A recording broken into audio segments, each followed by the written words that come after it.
You want the truth? You can't handle the truth. Sorry, folks, I was just doing my Jack Nicholson. But I do need a moment to help out this Roman who seems to be in a bit of a pickle. Noble Caesar, I know that you have someone whom you really care about. Yeah, I know about Cleopatra and your son Caesarion, but I was thinking more of your wife Calpurnia. I'll gladly give you my professional advice, but in this case, it's also applicable to all of your friends, Romans, and countrymen, because it's not just you, but all of you fellows who better beware. Yeah, I know you think everybody loves you, but Caesar, between you and me, a few of your buddies, they sure look shady. Even the soothsayer told you to beware of the Ides of March. But if that's not enough reality for you, understand that I fear Marcus Brutus, Caius Cassius, Casca, Decius Brutus, Cinna, Metellus Cimba, Trebonius, and Caius Ligarius. Their blades are long and clenched tight in their fists. They have a lean and hungry look. And knowing the evil that men do, I'm afraid they're aiming straight at your back. And if they want you out of the picture, I don't think they'll miss their chance to do so. I thought you should know that Brutus keeps getting all these visits from thy so-called friends. Yeah, and I think I know what they're doing over there. To me, it looks like a conspiracy. They come to his house again and again and again, and always very late at night. Caesar, you started out by asking me, what can I do to get on the right track? I wish I knew, but if I were you, I'd want to know what they do over there, because I believe they're smiling in your face, but all the time, they want to take your place. Who? What do you mean, who? The backstabbers!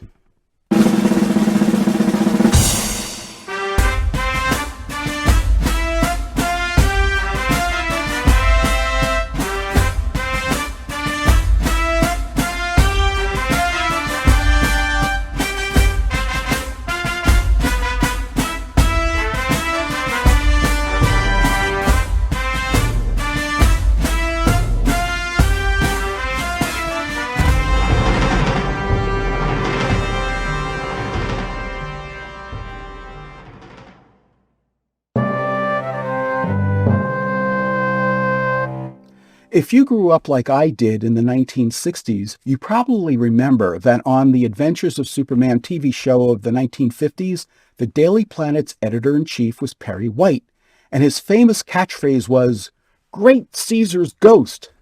But the first time I was ever exposed to Julius Caesar was in the 1935 Little Rascals episode entitled Beginner's Luck, in which Spanky performs Mark Antony's famous Friends, Romans, Countrymen speech in order to win an amateur talent contest prize. Well, all I can say is, if Julius Caesar was good enough for Superman and Spanky, that's good enough for me. So let's take a look at the plot. As the play opens, two tribunes, or appointed Roman officials, Flavius and Marillus, are annoyed that citizens of Rome are celebrating Julius Caesar's triumphant return after defeating the sons of his military rival Pompey. The tribunes rebuke the crowd for changing their allegiance from Pompey to Caesar in an attempt to end the festivities and break up the commoners who in turn mock the tribunes. During the feast of Lupercal, Caesar holds a parade to celebrate his victory, and a soothsayer warns him to beware the Ides of March, which he ignores. Meanwhile, Cassius tries to persuade Brutus to join a conspiracy to kill Caesar, and although Brutus is friendly towards Caesar and hesitant to kill him, eventually he agrees that Caesar may abuse his power if he becomes a king. The two men speak with Casca, who tells them that Mark Antony offered Caesar the crown of Rome 3 times during the celebration.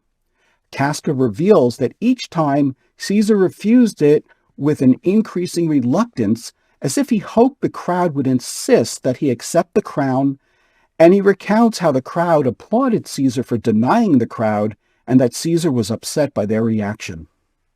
On the eve of the Ides of March, the conspirators gather, revealing that they have forged letters of support from the Roman people to use in order to tempt Brutus into joining them. Brutus reads the letter, and after much moral debate, he decides to join the conspiracy, thinking that Caesar should be killed to prevent him from doing anything against the people of Rome, if he were to ever be crowned king. Caesar's wife Calpurnia is upset that he's ignored the soothsayer's warning as well as her own premonitions of his murder in a dream, and is planning to go to the Senate anyway. Although he initially hesitates to appease his wife, Decius convinces him that he needs to go because the Senate may want to make him king. At the Senate, the conspirators approach Caesar with a fake petition pleading to have Metellisimba's banished brother restored. As expected, Caesar rejects the petition. Then suddenly Casca stabs him, and the others all follow suit, with Brutus being the last to do so, and Caesar famously asks, "Et tu, Brute?" which means, "And you, Brutus?" concluding with, "Then fall, Caesar."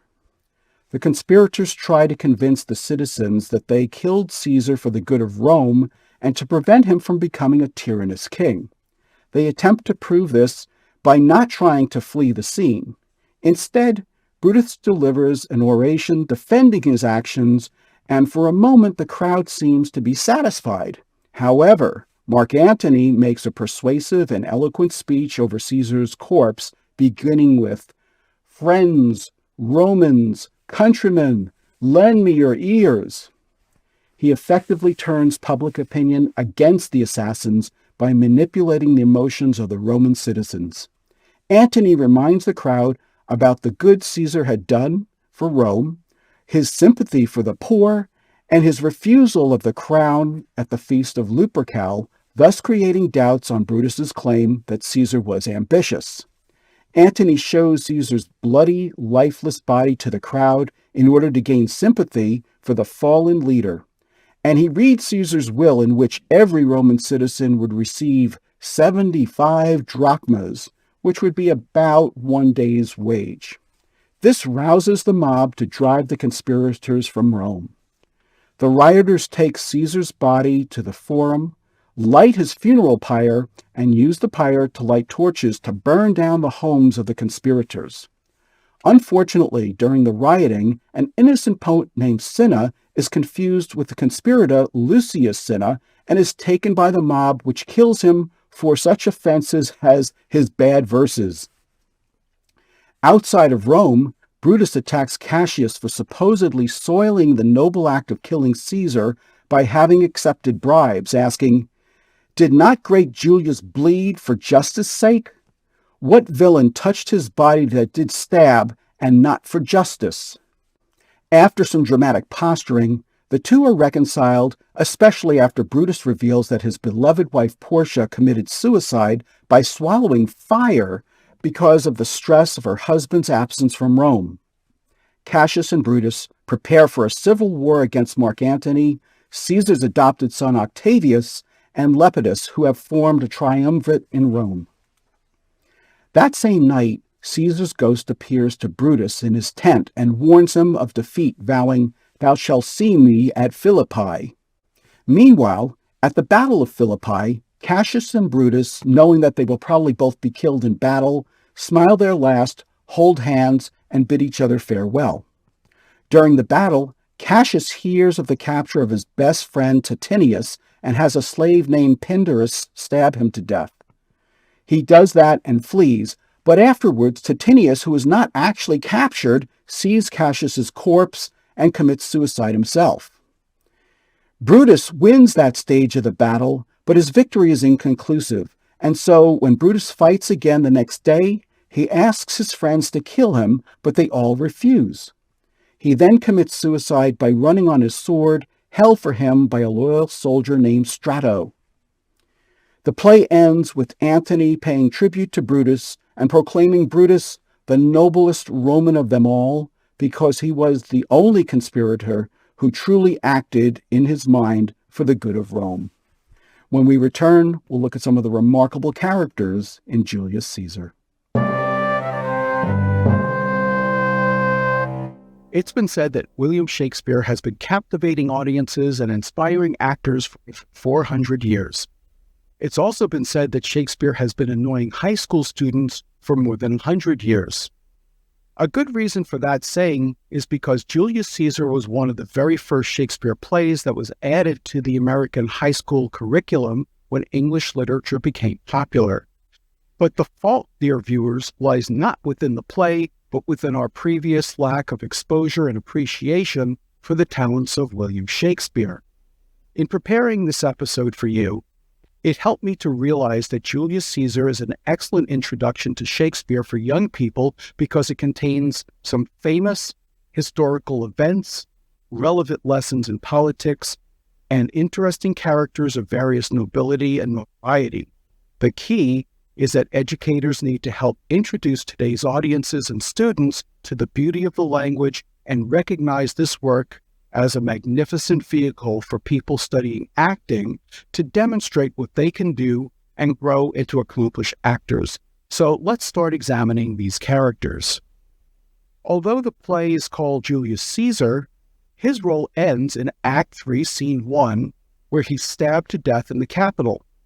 Caesar is beloved by the citizens of Rome, but his assassination was considered necessary not because he is using his ambition to become a tyrant, but that were he to be crowned king in the future, he might be tyrannic.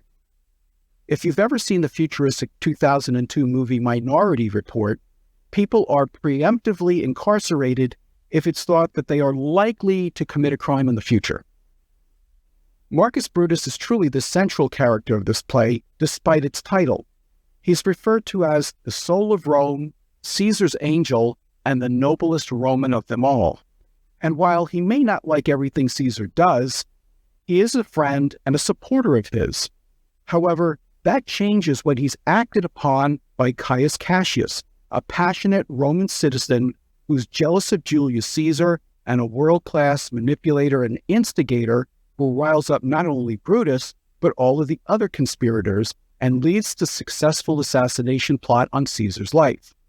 What's most important to understand is that Cassius is a necessary catalyst, without whom the assassination of Caesar would have never taken place. In Act 1, Scene 2, we see how easily Cassius preys on Marcus Brutus by filling him with discontent, resentment, and jealousy of Caesar's status. Cassius begins, "Why, man, he doth bestride the narrow world like a colossus, and we, petty men, walk under his huge legs and peep out to find ourselves dishonorable graves. Men at some time are masters of their fates. The fault, dear Brutus, is not in our stars, but in ourselves, that we are underlings. Brutus and Caesar, what should be in that Caesar? Why should that name be sounded more than yours? Write them together. Yours is as fair a name. Sound them. It doth become the mouth as well. Weigh them, it is as heavy. Conjure with them. Brutus will start a spirit as soon as Caesar. Now, in the names of all the gods at once, upon what meat doth this our Caesar feed, that he is grown so great?" This type of instigation has been quite effectively used throughout history in order to bring about revolution and political change, particularly with the French Revolution, the American Revolution, and the rise of communism. You first have to get people worked up, and then you focus them on your political cause. As you can see, Cassius is a master of this technique. Another one of the conspirators is Casca. Casca comes across as a yenta. He loves to meddle in other people's business and craves attention. Here he is in Act 1, Scene 2, making the most of the information about the Lupercal celebration that he has and Cassius wants. Cassius says, "Did Cicero say anything?" "Aye, he spoke Greek." "To what effect?" "Nay, and to tell you that, I never look you in the face again." But those that understood him smiled at one another and shook their heads. But for mine own part, it was Greek to me. The phrase, "it's all Greek to me," has come to mean that someone is speaking, but we have no idea what they're saying. But it's interesting that Cicero would choose to speak Greek when addressing a Roman crowd. The Romans were quite proud of their culture and didn't take a back seat to anyone else, especially the Greeks. I believe Shakespeare is using this example to demonstrate that in ancient Rome, the times they were a-changin'. Mark Antony was Caesar's closest friend, but was not included in the faction of conspirators because they knew he would not go along with the plot. We know from the following play, Antony and Cleopatra, that Antony was not without his flaws, including excessive drinking, masking, and infidelities with Cleopatra.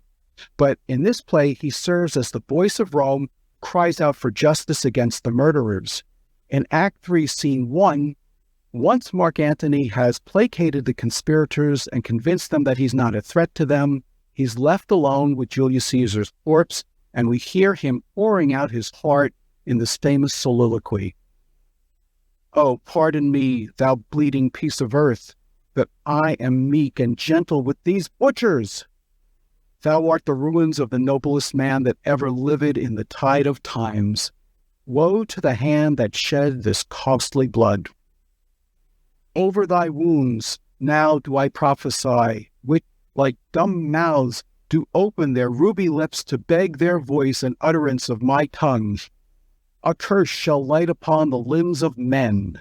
Domestic fury and fierce civil strife shall cumber all the parts of Italy.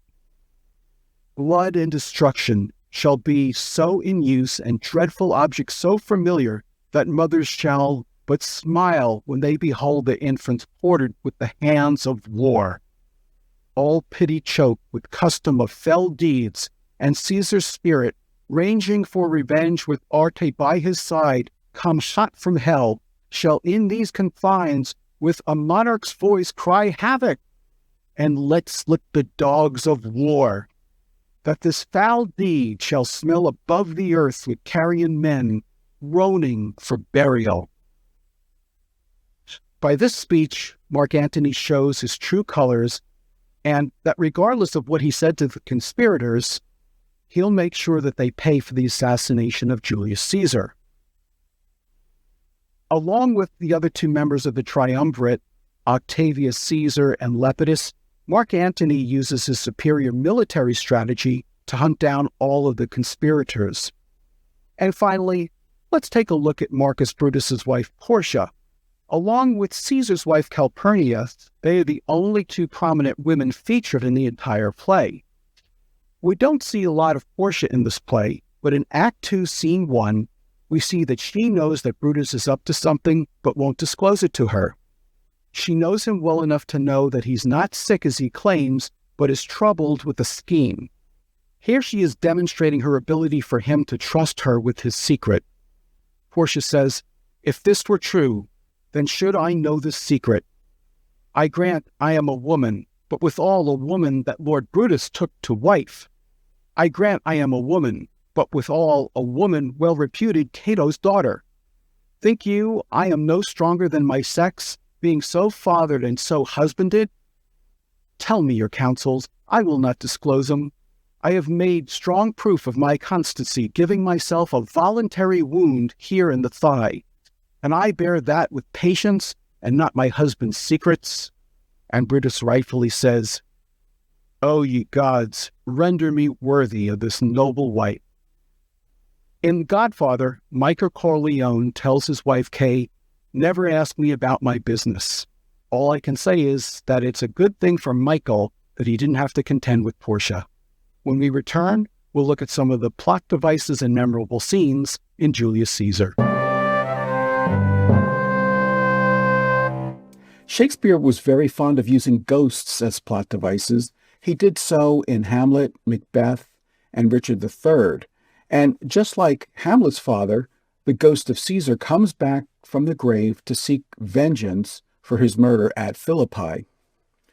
We've seen strange signs and prophecies in other plays like Macbeth, Edward III, and Henry VI Part 3, but in Julius Caesar, they take center stage. As Casca walks the streets of Rome, he recounts incredible sights, including a slave whose hand flamed and burned like 20 torches, and yet he remained unscorched. He passed a lion that looked at him and then passed by without any incident. 100 ghastly women swore they saw men all in fire up and down the streets, and a night owl shrieked at noontime.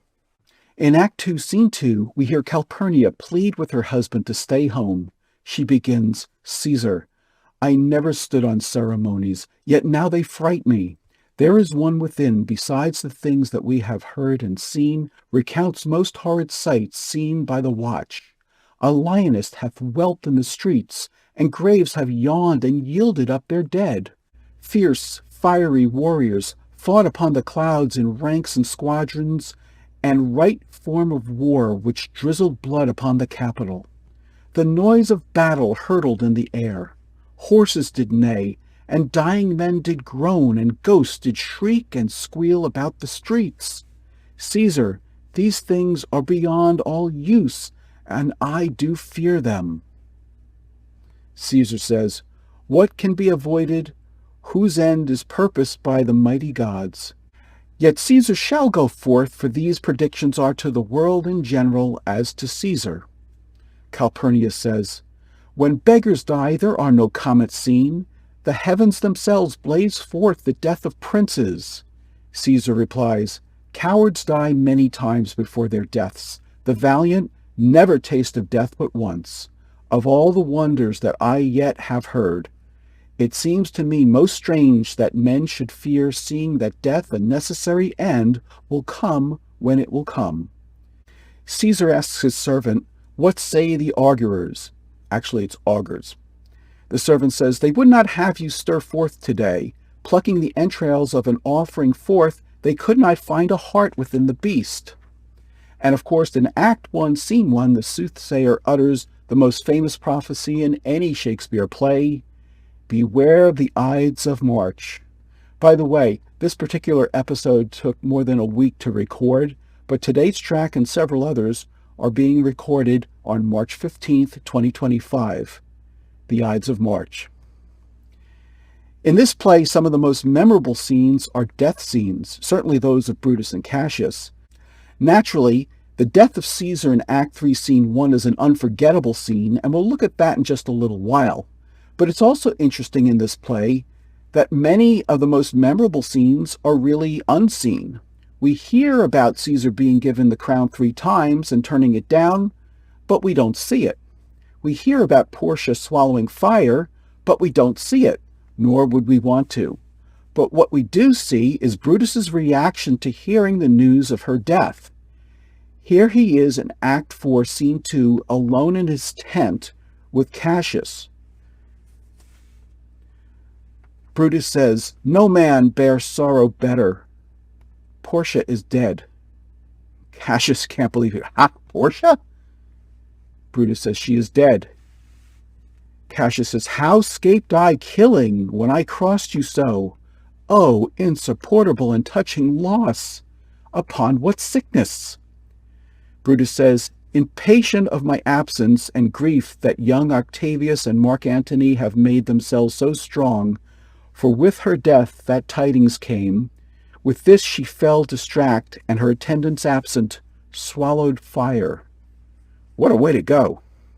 A few minutes later in the same scene, we hear Messala say, then like a Roman bear the truth I tell, for certain she is dead, and by strange manner. And all Brutus says is, why, farewell, Portia. We must die, Messala. With meditating that she must die once, I have the patience to endure it now. Brutus's nonchalant response is similar to Mark Antony's response in Antony and Cleopatra upon hearing of his own wife Fulvia's death. He says, there's a great spirit gone. Thus did I desire it. What our contempts doth often hurl from us, we wish it ours again. The present pleasure, by revolution lowering, does become the opposite of itself. She's good being gone. When we return, we'll look at some of the major themes running through Julius Caesar. Power comes in all different forms, especially in this play, including military strength, position, status, credibility, wisdom, personal relationships, friendships, peer pressure, and mob mentality. Obviously, Caesar has power over the people because he's beloved for being a war hero, a good leader, and a friend. One would think Caesar's wife would have more power and influence over him, but we see that hers is limited and eventually overruled by Metellus Cimba. Mark Antony not only has military power, he also has the ability to sway people and move them through his influence and words. Another key person whose influence is crucial is Marcus Brutus. He's called the soul of Rome and Caesar's angel. That's why it's so crucial that he's part of the faction, so that people will see the conspirators as noble rather than as butchers. When it comes to persuasion, Cassius is a master. He persuades Brutus to come on board with the conspiracy, and in turn that lends credibility to the others to go ahead with their assassination plot. But before this can happen, the first person Brutus must persuade is himself. In Act 2, Scene 1, we see in Brutus's soliloquy how he rationalizes killing his friend Julius Caesar and talks himself into taking part in the assassination. Brutus says, "It must be by his death, and for my part, I know no personal cause to spurn at him but for the general. He would be crowned. How that might change his nature? There's the question. It is the bright day that brings forth the adder, and that craves wary walking. Crown him that, and then I grant we put a sting in him, that at his will he may do danger with. The abuse of greatness is when it disjoins remorse from power. And to speak the truth of Caesar, I have not known when his affection swayed more than his reason. But 'tis a common proof that lowliness is young ambition's ladder, whereto the climber upward turns his face. But when he once attains the upward round, he then unto the ladder turns back, looks in the clouds, scorning the base degrees by which he did ascend. So Caesar may. Then, lest he may, prevent. And since the quarrel will bear no color for the thing he is, fashion it thus, that what he is augmented would run to these and these extremities, and therefore think him as a serpent's egg, which hatched would as his kind grow mischievous, and kill him in the shell. In other words, we're not going to kill Caesar because of what he's done, we're going to kill him because of what he might do if he became king. This is where the argument comes in. If you could go back in time and kill baby Hitler or baby Osama bin Laden because of what they might do, would it be justified?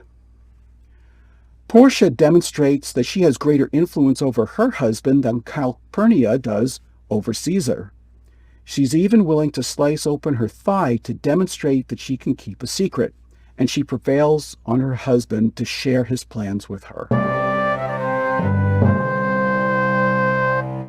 Prophecies are meant to be warnings to prevent terrible things and events from happening, yet Caesar continuously ignores them.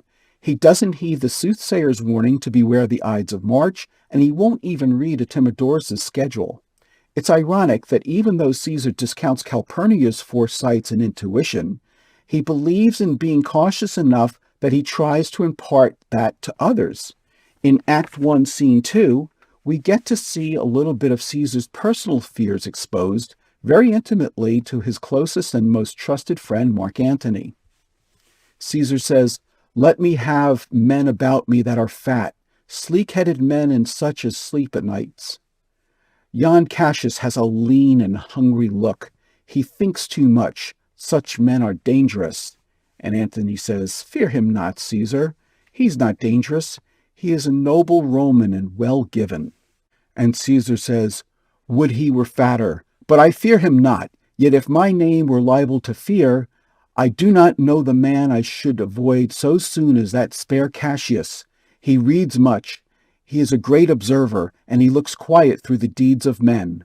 He loves no plays as thou dost, Antony. He hears no music. Seldom he smiles, and smiles in such a sort as if he mocked himself and scorned his spirit that could be moved to smile at anything. Such men as he be never at heart's ease while they behold a greater than themselves, and therefore are they very dangerous. I rather tell thee what it is to be feared than what I fear, for always I am Caesar." Julius Caesar speaks to Mark Antony almost like a mentor to a protege or a father to a son, pretending to give him advice that he might practice, but insisting that because he is Caesar, he doesn't have to fear anyone. Sadly, we know that Calpurnia's insights from her dream and intuitions on that day are spot on. Let's face it, it's one thing if you don't get a warning that something's wrong. It's another thing if you get it and you ignore it. When we return, we'll look at some of the most powerful lines in Julius Caesar. It wasn't until I started working on this episode that I realized just how magnificent the speeches in this play really are. It's no wonder that educators chose Julius Caesar to be the first Shakespeare work to be introduced to high school students. The more you delve into the beauty of the language and understand all of the implications of what's being said, the more you'll learn to appreciate it. Of course, what we all came to see, though, is the death of Caesar. In Act 3, Scene 1, Caesar gets stabbed in the Capitol. As the conspirators come up with a ruse to get Caesar alone, he exposes his fatal flaw, which is his constancy. Caesar says, "I could be well moved if I were as you. If I could pray to move, prayers would move me. But I am constant as the northern star, of whose true fixed and resting quality there is no fellow in the firmament. The skies are painted with unnumbered sparks. They are all fire, and every one doth shine, but there's but one in all doth hold his place.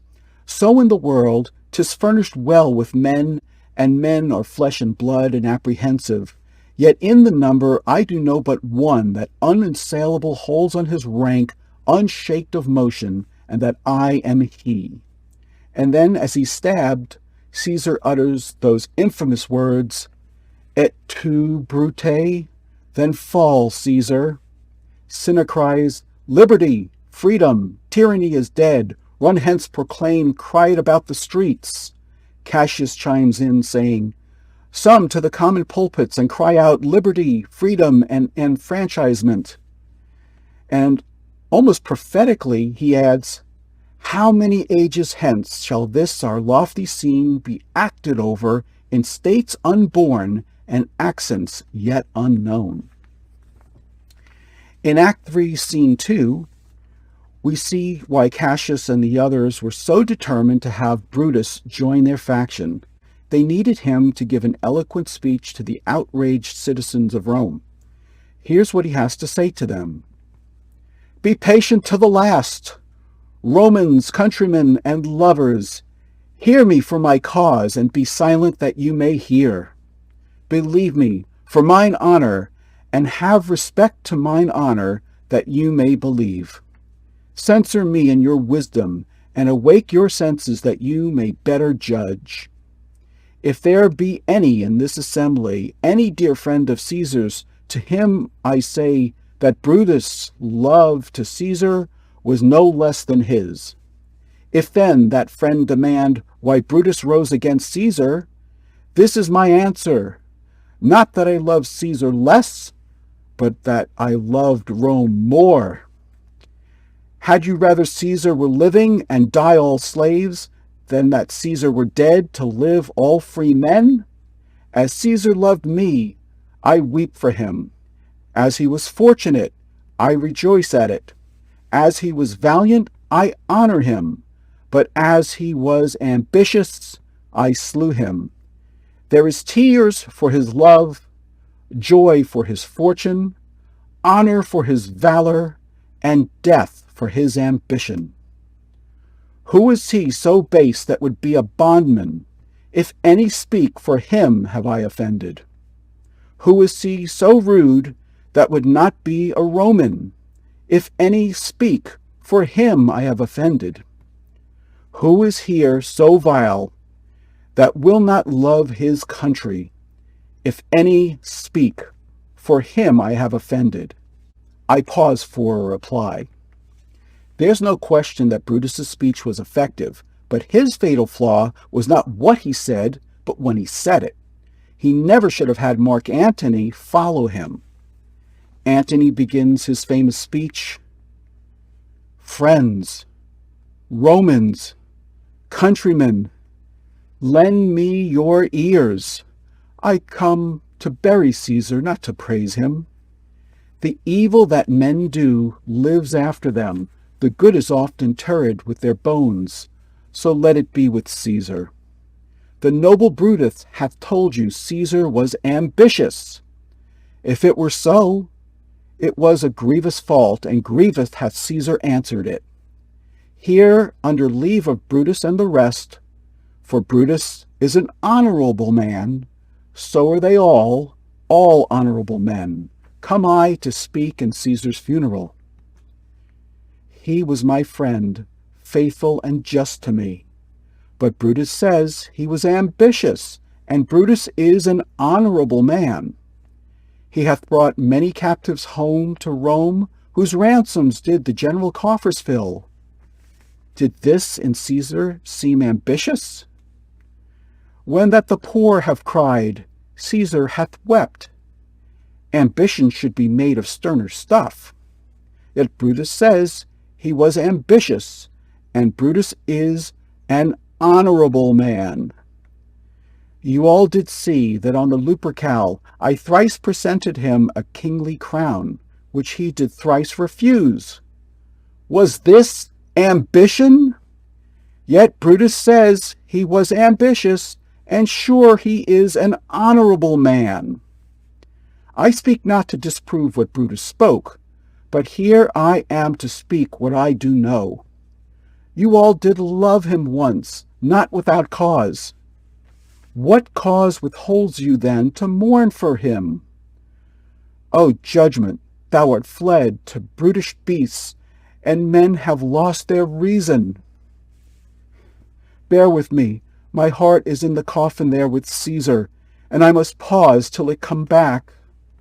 Here we see that Mark Antony definitely knows how to work the crowd.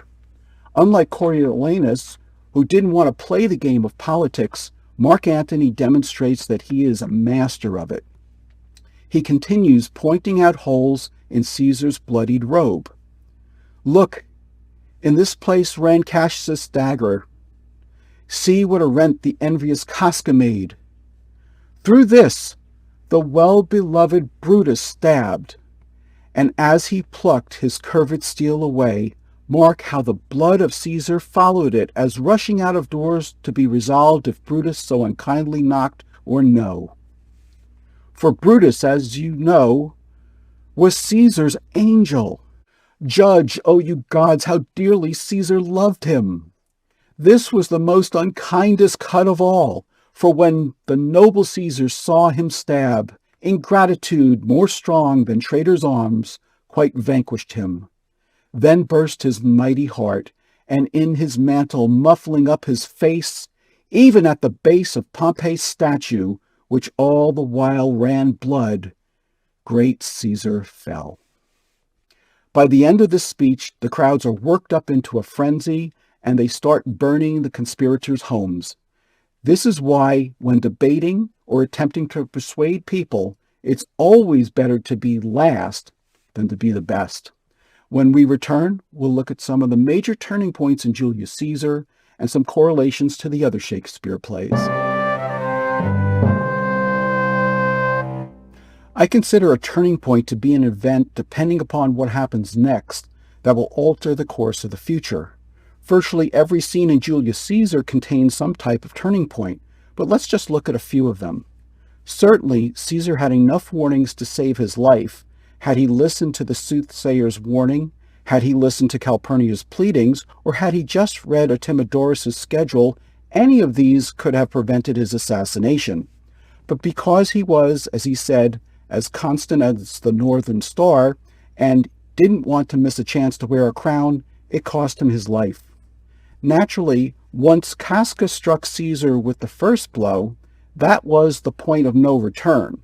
The others followed suit, and all the conspirators were left with blood on their hands. Another major turning point was Brutus deciding not to kill Mark Antony along with Caesar, and allowing Mark Antony to speak to the public after Brutus. This was Brutus's fatal flaw, because once the Roman citizens heard him speak, the conspirators were seen for what they were, a bunch of unauthorized assassins who were jealous of their beloved leader.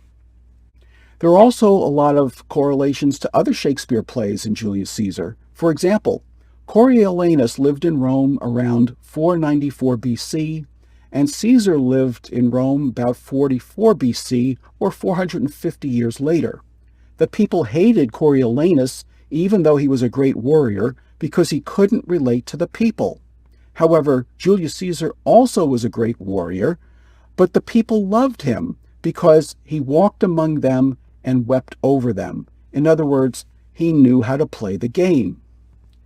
Caesar and Mark Antony staged getting the crown 3 times to gauge how Roman citizens take his refusal of it. In Richard III, Richard has Buckingham urge him several times to wear the crown, but Richard turns them down several times before he finally gives in. What a showman. After his death, Mark Antony bears Julius Caesar's wounds to the public to gain support against the conspirators, but Coriolanus refused to bear his wounds to the public in order to gain support for him being named to the consul.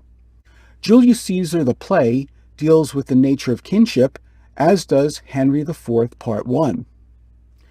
Both Julius Caesar and Henry VIII were both beloved and feared by their citizens. In Edward III, the Earl of Salisbury asks his French prisoner Villiers to get him a passport for safe passage to Calais and promises him his freedom in exchange. In Antony and Cleopatra, Mark Antony asks his loyal slave Eros to kill him, but he kills himself instead. Brutus asks his followers to kill him, but they all refuse. The best he can do is to have Strato hold his sword so that he can run on it. And even Cassius has to beg his slave Pindarus to kill him in exchange for his freedom. Caesar tells Mark Antony that Cassius loves no plays. In The Merchant of Venice, Lorenzo says of his new father-in-law Shylock, "The man hath no music in himself." The soothsayer, Artemidorus, and Calpurnia, after her dream, plead with Caesar not to go to the capital, but he doesn't listen. In Troilus and Cressida, Hecuba, Andromache, and Cassandra, who have also had dreams, plead for Hector not to go to battle, but he doesn't listen. Brutus is very reluctant to share his assassination plot with his wife Portia, but eventually he does. In Henry IV, Part 1, Lady Percy does everything she can to get Hotspur, her husband, to open up about his plans, but he never confides in her.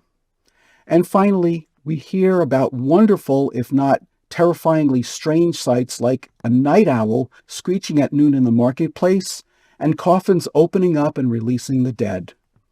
In Macbeth, an old man says that a falcon was, by a mousing owl, hawked at and killed, and that Duncan's horses ate each other. What was going on back then? When we return, we'll look at some of the interesting facts about Julius Caesar. In preparing to do this episode, I did some research, and this is what I found. Shakespeare wrote Julius Caesar around 1599, just after writing the history plays Henry IV Parts 1 and 2, and Henry V, and just before beginning his tragedies, including Hamlet. Shakespeare used Sir Thomas North's 1580 English translation of Plutarch's Parallel Lives as a chief source for this play. Julius Caesar's full name was Gaius Julius Caesar, and he did suffer from falling sickness, or what we would call today epilepsy. However, there's no evidence that he ever had any trouble with his hearing. He was married 3 times, first to Cornelia, who died young and gave him one daughter named Julia, second to Pompeia, whom he divorced, and finally to Calpurnia, whom he married when she was just a teenager.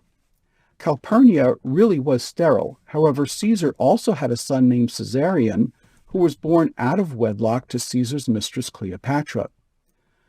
Octavius Caesar was Caesar's grandnephew, heir, namesake, and adopted son. Marcus Brutus married his second wife and first cousin Portia in the same month in which he divorced his first wife, Claudia.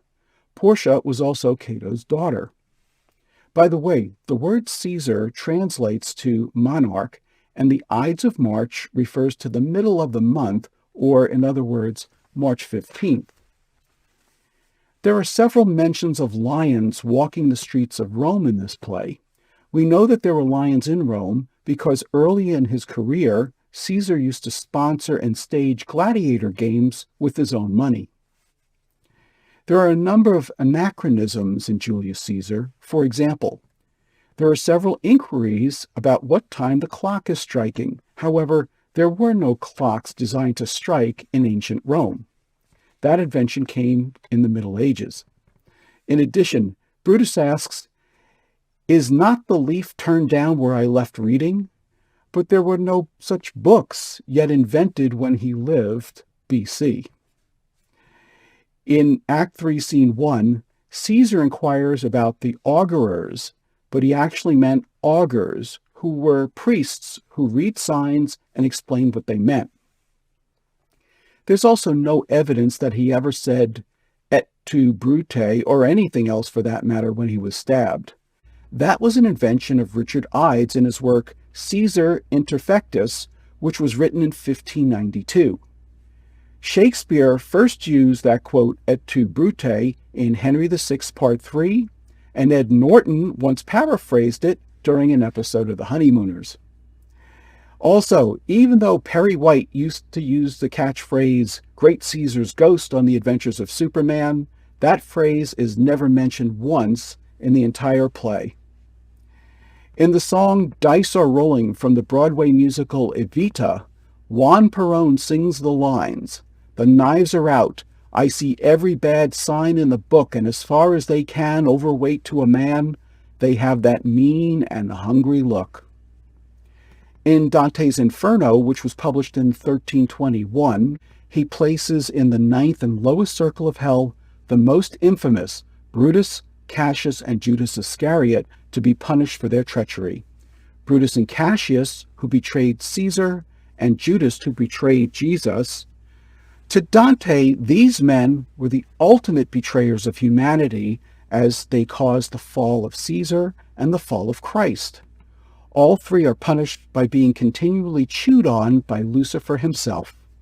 And finally, when John Wilkes Booth assassinated Abraham Lincoln, he calmly shouted out, "Sic semper tyrannis," which translates to, "Thus always to tyrants." But it's commonly believed that Brutus originated the phrase when he killed Julius Caesar.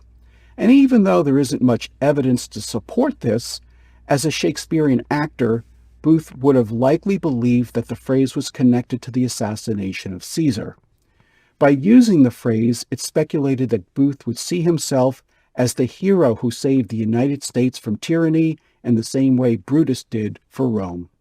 When we return, we'll look at some of the remarkable actors in the 1979 BBC Shakespeare version of Julius Caesar.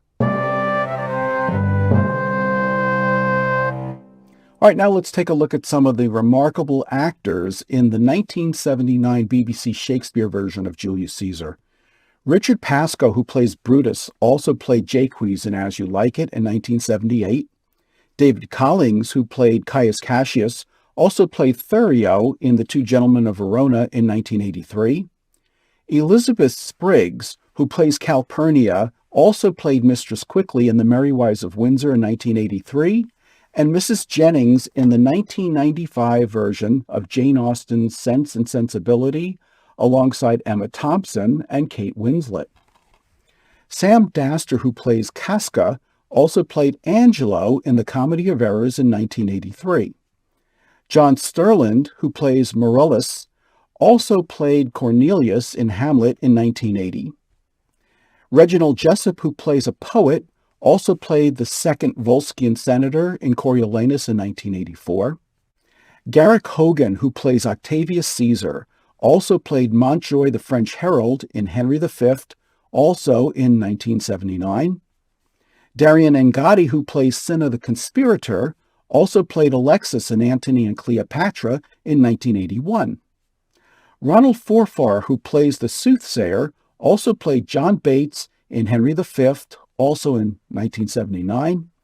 David Henry, who plays the fourth plebeian and second soldier, also played an English ambassador in Hamlet in 1980. John Forfan, who plays Cinna the poet, also played Francis Feeble in Henry IV, Part 2, also in 1979.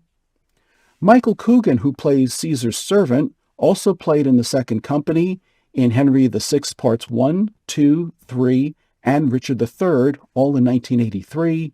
And finally, Charles Gray, who plays Julius Caesar, also played the Duke of York in Richard II in 1978, Pandarus in Troilus and Cressida in 1981, and Silenus, the Duke of Ephesus, in the 1983 version of the Comedy of Errors.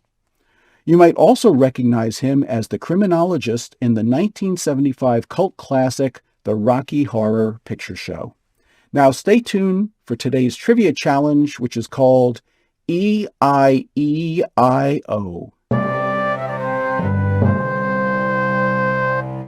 All right, now it's time for today's trivia challenge called E-I-E-I-O.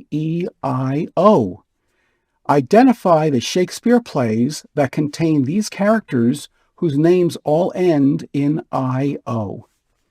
Number 1, Antonio, Bassanio, and Salario. Number 2, Tranio, Hortensio, Gremio, Grumio, and Petruchio. And number 3, Mercutio and Benvolio.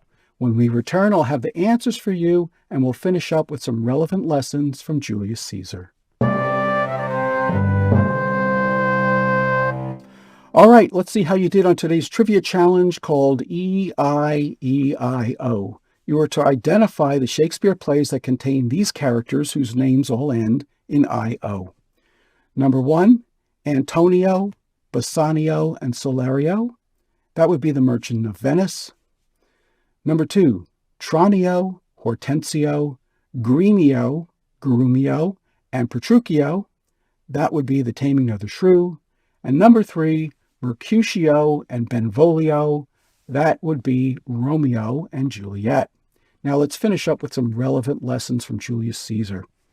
First, I encourage you to master the fine arts of influence and persuasion. And if you want to sway people in a debate or a political arena, take a lesson from Mark Antony that it's better to be last than it is to be the best. Second, remember that with power comes responsibility. If you're a leader, heed these famous words of English nobleman Lord Acton, who said, "Power corrupts, and absolute power corrupts absolutely." And finally, and this is directed to all of the married men, never ignore your wife's intuition. I'm sure if Julius Caesar had it all over to do again, he'd back me up on this. I'm Dave Romeo, and thank you for watching this episode of Romeo and Shakespeare. Please join me next time when all the fun begins as a result of confusion caused by identical twins.